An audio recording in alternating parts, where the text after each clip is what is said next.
নমস্কার, আপনারা দেখছেন নববার্তা টুডের সঙ্গে আছি আমি সুস্মিতা।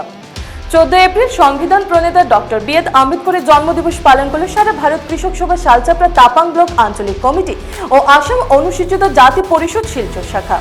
14 এপ্রিল 2024 সকালবেলা শ্রীকোনা আইটিআই পয়েন্টে ডক্টর বি.আর. আম্বেদকরের স্থায়ী মূর্তিতে মাল্যদান ও পুষ্পার্ঘ্য নিবেদন করে রাখাল দাস, মনোরঞ্জন ভদ্র, দেবজিৎ গুপ্ত, দীপক দাস, সুভাষ দেব, জীবু রায়, রানু দাস, বিজন কুমার দেবনাথ, প্রমোদ চৌধুরী, নিপেন্দ্র দাস, শঙ্কর ঘোষ, সত্যেন্দ্র দাস ও উপস্থিত আরও অনেকে। Doctor B.R.. আম্বেদকরের জীবনের উপর বক্তব্য রাখেন সারা ভারত কৃষক সভা কাছাড় জেলা সম্পাদক সুভাষ দেব ও মনোরঞ্জন ভদ্র, দেবজিৎ গুপ্ত। হিফজুর রহমান বরভূয়ার রিপোর্ট। আজ 14 এপ্রিল ডক্টর বি.আর. আম্বেদকরের জন্মতিথি।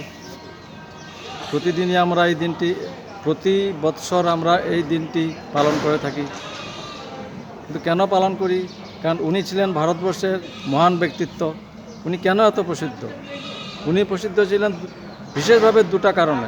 একটা হলো ভারতের যে সংবিধান রচনা হয়েছিল, সেই সংবিধান রচনার যে কমিটি, সেই কমিটির চেয়ারম্যান ছিলেন উনি। আর দ্বিতীয়ত অনুসূচিত জাতি, দলিত, এদের জন্য ওনার জীবনে অনেক সংগ্রাম করে গেছেন। উনি অল ইন্ডিয়া ডিপ্রেস ক্লাস বলে একটা অ্যাসোসিয়েশন বানিয়েছিলেন দলিতদের উন্নতির জন্য।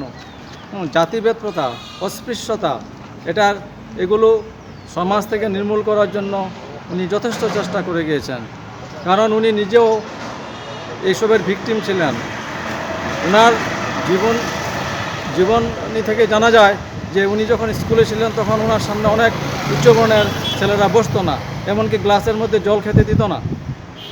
উনি যখন বারেট ল পাশ করেন, লন্ডন থেকে ভারতবর্ষ আসলেন, তখন কোর্টের মধ্যে যাওয়ার পরে উচ্চবর্ণের যারা সিনিয়র উকিল ছিলেন তারা কী করতো? তারা ওনাকে তাদের পাশে বসতে দিত না। এই যে অত্যাচার, এই যে অন্যায়, এসবের বিরুদ্ধে উনি সমস্ত জীবন সংগ্রাম করে গেছেন এবং যার সুফল আজ আমরা পাচ্ছি। এখন কথা হলো, ওনার যে আদর্শ, সেই আদর্শে আমাদের যুব সমাজকে অনুপ্রাণিত করতে হবে। যুব সমাজে জানতে হবে যে অস্পৃশ্যতা সমাজের কি দুশ্মন, জানতে হবে। এগুলো সবাই ছোটো ছোটো বাচ্চাদেরকে শেখাতে হবে, তাহলে আমাদের সমাজে উন্নতি হবে। এভাবেই প্রতি বছর ওনার এই জন্মতিথি পালন করার মাধ্যমে ওনাকে সম্মান জানানো আমাদের কর্তব্য এবং এই জিনিসটা যুব প্রজন্মের মধ্যে বিস্তার লাভ করতে হবে। ওনারা যাতে ওনার আদর্শ জীবননীতি সম্বন্ধে কিছু জানতে পারেন। আর বিশেষ কিছু বলতে চাই না। আজকে সারা ভারত কৃষক সভা এবং এখানে আসাম অনুসূচিত জাতি যৌথ উদ্যোগে আজকে এখানে আমরা 14 এপ্রিল ডক্টর বি.আর. আম্বেদকরের জন্মদিবস আমরা যথাযোগ্য মর্যাদায় আমরা পালন করেছি। সমগ্র দেশে এই দিবস পালন হচ্ছে। সারা ভারত কৃষক সভা সমগ্র দেশে এই দিবসকে সংবিধান রক্ষা দিবস হিসাবে পালন করছে।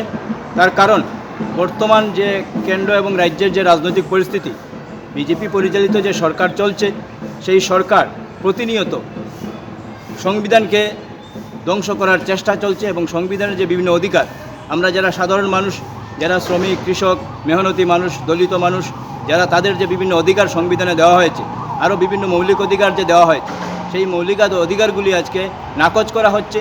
এবং এই সংবিধানের 19 নম্বর ধারায় রয়েছে যে বিভিন্ন তার যে ব্যক্তি, সেই স্বাধীন ভারতবর্ষে সে ব্যক্তি, তার কথা বলার অধিকার রয়েছে, তার বিভিন্ন মত প্রকাশ করার অধিকার রয়েছে, বিভিন্ন সংগঠন করার অধিকার রয়েছে, নানান মৌলিক অধিকার। সেই অধিকারগুলি আজকে খর্ব করা হচ্ছে এবং নাকচ করা হচ্ছে এবং সুকৌশলে এক নায়কত্র দিকে দেশ চলে যাচ্ছে এবং এককেন্দ্রিক শাসন ব্যবস্থা চালু করার চেষ্টা করা হচ্ছে।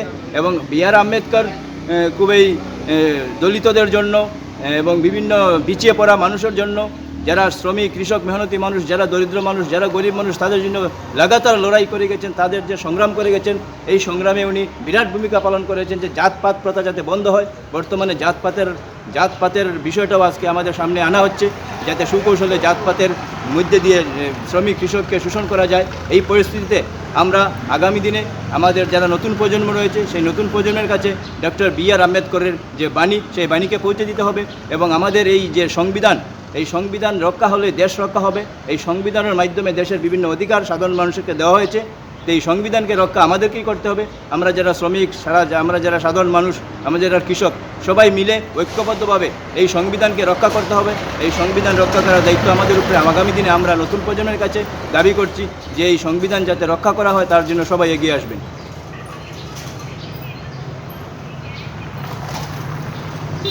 এস তো তুমি ইয়ে মারতে না। হ্যাঁ।